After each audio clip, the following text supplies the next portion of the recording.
just going to do a video of what's been going on this week in reselling. What I'll do is I'll show you some things that I've picked up first, and then I will attach to the end of this chat section some sales that have gone out. Usually I film over in Olive's room because the light is a bit better in there, but we're just decorating at the moment, so that's why I'm in a different room. We initially, when we found out we were pregnant, we decided not to find out the sex of the baby, and we were absolutely convinced that she was a boy the whole time. So I sort of painted the nursery in like neutral colours, and then she came out a girl, and now I kind of want to do like pinks and nice wallpapers, so that's why I'm changing it. And that is how Olive went from Oliver to Olive. And also there's some strange man in Essex making bizarre comments, so yeah, we'll leave it at that. Okay, so some things that I picked up. So I'm not too good at clothing. It's not something that I'm really educated in. For women's clothing, I would really recommend going over to like Caroline Matthews' video, and I think it's Louisa Rogers, I think it is, and she does like high-end clothing. So these are just some tips that I've picked up from their channels. I kept seeing the brand Bowden, and I actually thought it was like a supermarket brand, but yeah, watching one of Caroline's videos, I realised that actually it's not a supermarket brand, and it's worth looking out for. So I picked up this coat, and it's just a girl's coat. I think it's like age 9, 10, something like that. And I paid £4 for that. If you just see there, it's just the mini Bowden. I paid £4 for that, and that is on at £20. It's got 6 watches at the moment, I believe, and I've had quite a few questions about it, so I'm quite confident that that's going to sell at £20 plus postage on that one. So yeah, mini Bowden, worth looking out for in the kids range and the adult range, but I don't know. Fat Face, this kid's jumper with a T-Rex on it, which I thought was quite cool. I paid £2 for that, and I've popped that on at £10 plus postage. I've seen some on auction go for about £7, so I'm quite confident I'll get just 10. Maybe I could get more than £10, I'm not sure. We'll see. This brand I knew about already, Jules. This is like a men's pullover type thing. I paid £5 for that. I thought that was quite unique, so I paid £5 for that, and I've listed that for £20 plus postage. I think, well, that'll probably take a while to sell, but we'll see what happens. This is something that I've never seen or heard of before. It's called My Pet Monster. This one here I paid £3 for, and I'm hoping that I'll be able to get £20 plus postage for this one. Other ones can be a lot more rare. I don't know what this comes from, like a TV show or something. I don't know if it's some sort of 80s thing, but there's a particular blue one that sort of looks a bit like this, but it has orange handcuffs on its hand, and they are going for over £100. So yeah, My Pet Monsters. It's got a little voice box in it as well, so yeah, that one is particularly rare, and they're going over for over £100, so worth looking out for them. So eBay issues I've had this week. I said in my last video that week was tough. This week was super tough. Jamie was working longer hours. He did a 6-day week and had been working longer hours in the day as well, so he wasn't around as much. And I think that sort of added to everything. But not only that, I seem to have had about just a lot of different issues going on this week. And I think the thing that went on with the dollhouse, which I will explain now, has just sort of overshadowed on everything, and just highlighted all of the issues that I would normally be getting, but yeah, just really just sort of felt the strain. I think it was Friday where I was just like, oh, stressed. So what happened with the dollhouse? So for those who don't know, this lady opened up a case with me, and she wanted to return this dollhouse to me because someone had already bought one for her granddaughter. Now, I spoke about this in my video. Ben Fitzpatrick then mentioned in his video that he had the same buyer, that he had the same reason, and we cross-referenced and saw that it was the same buyer ID. So really thought nothing of it much. Mine came back and mine was broken. Ben's came back and his was fine. So I believe she's damaged it. It's been damaged in transit. because I have sent this out wrapped up, padded massively with, air pockets and bubble wrap. She's just bunged it back in the box with a bit of newspaper and sent it on its way. So it's arrived to me damaged. And now she opened up this case, and I just knew that eBay were going to side with her and that they weren't going to side with me as the seller. It's just the way that eBay is. So I thought my best chance, was going to be to message her directly and try and sort something out between us. So I messaged her and said, this has arrived back broken, and not only that, but these are not the accessories that I have sent out to you. She sent like half of the accessories back, and then she sent back some cheaper accessories as well. So she's kept some. And I thought, I messaged her nicely and was like, let's discuss this between us and try not to get eBay involved. But no, she was having none of it. So this is how blatantly, how blatant her lying was. So she's opened up a case as change of mind. As soon as she hears from me that the item is damaged, a few hours later, she opens up a case saying the item came to me damaged, which is just like amazing. And then eBay just closed the case in her favor and refund her all the money.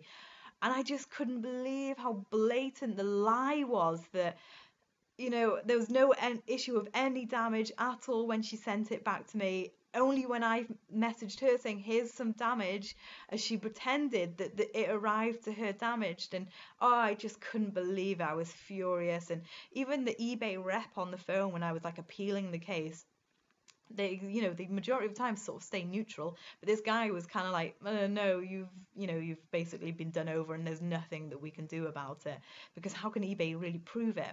I might have just damaged this item when I got it back. So that was really frustrating. It was just, more than anything, it was her lies, it was her lying that really annoyed me. I thought she might have been like, I'm so sorry that this item has been damaged, let's sort it out insurance-wise between the courier. No. So that's what happened with the dollhouse. And then I just had a few other issues that went on. I had a neutral feedback that came through the GSP program about some glasses that I'd sent out. They got damaged in transit. She left neutral feedback saying that these had been damaged, that the glass was shattered. This was really easy to remove. I did the request feedback removal form on eBay's site. Mentioned that this was a GSP product and it got damaged in transit, and then within hours they removed the feedback, so that was great. I had another GSP issue where the lady said some clothes weren't in the parcel that she received. Opened up like a case. This was harder for me to deal with because I was ringing eBay constantly, and they kept transferring me through to the US department and then just cutting the line off. The line would just cut off every time. It was really frustrating. So I was trying not to piss this buyer off anymore, and I just couldn't get through to the right department. So in the end, on the return request, what I ended up doing was just asking eBay to step in and saying, I didn't know whether that was the right thing to do or not, but it was. Because it was GSP, I asked them to step in, and they took care of everything, and they actually had someone from the US call me because I just said, stop transferring me through to the US. You keep cutting me off. It does not work. So yeah, they called me, and now that issue is sorted. So I had a few other issues, like some Hermes parcel went missing, and a few other normal return requests just for clothing and that type of thing. I think I measured a pair of jeans wrong, and so they're sending that back to me. But just all at once it came. So I know I've mentioned in videos before that I'm trying to get up to like 1,000 listings. And even though what I can handle is the time listing them and the packaging the items, that now that I'm on a 2-day dispatch makes it easier, what I don't know if I can handle is the increased problems that come from having increased sales naturally.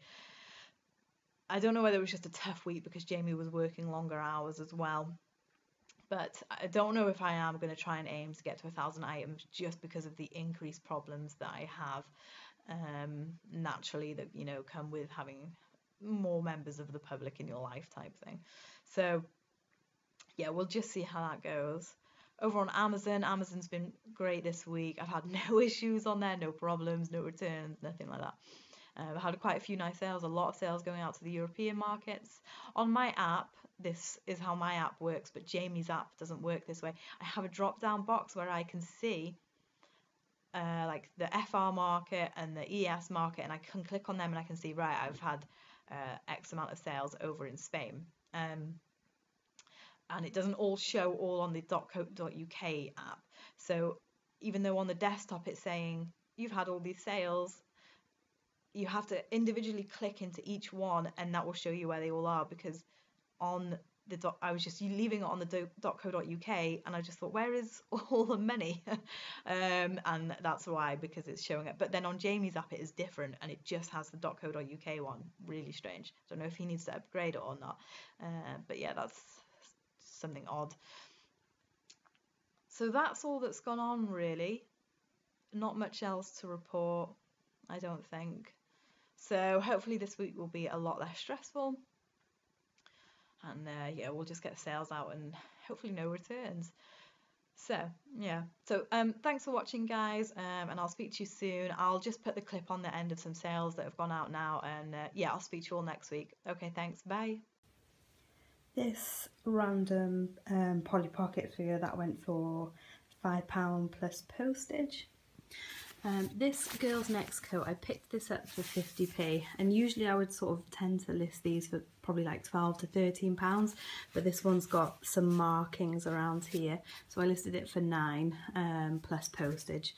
And sorry, get that to focus, and yeah, that one's sold. I picked up this Orvis skirt the other day. I remember Caroline Matthews mentioning this brand. I think she sold a leather jacket and did really well on it. I picked this up for 3 and this went for £14 plus postage. Again, there were a few little marks on it. This I picked up in a charity shop near me. It's 101 Dalmatians duvet. Paid £3 and that sold pretty instantly within about sort of 4 or 5 hours for 20, and that went over to Japan on the GSP centre. Most of my GSPs tend to be like Europe and Australia and the US, but I have had 1 or 2 over to Japan. But yeah, I thought it was quite interesting going over to Japan. This lady's John Lewis dress, quite a nice dress actually. This went for £15 plus postage. I think I paid about £4 for this a few weeks ago. These kids' Converse shoes, I paid £1 for these in a charity shop and they went for £9.99 plus postage, and they took forever to sell. Another one of these skincare creams for babies, that went for £10 plus postage, and that cost me just under 5 in Boots. And then this selection of Action Men, I pay no more than 50p for an Action Man. These all went for £25 plus postage as well, and they had taken probably about 6 months to sell at that price. I think I had quite a few questions about these two and wanting them sold separately, so I think these two might be a bit more sought after, maybe a bit more rare, but I couldn't be bothered to separate the bundle and just kept them all together. And then these Harry Potter figures, these are from the Harry Potter Nightbird set, and they went for, I think it was, they went for £12 plus postage as well. This is a little jelly cat, baby snuggle blanket type thing. This is a really good brand to be looking out for. You've probably seen people mention them before, but I paid up for this. I think I paid £2.99 or £1.99 in a British Heart Foundation a few months ago, and this just sold for £25 plus postage. For some reason, when I was researching this zebra type one's quite rare or scarce, and so yeah, definitely well worth looking out for that little jelly cat brand.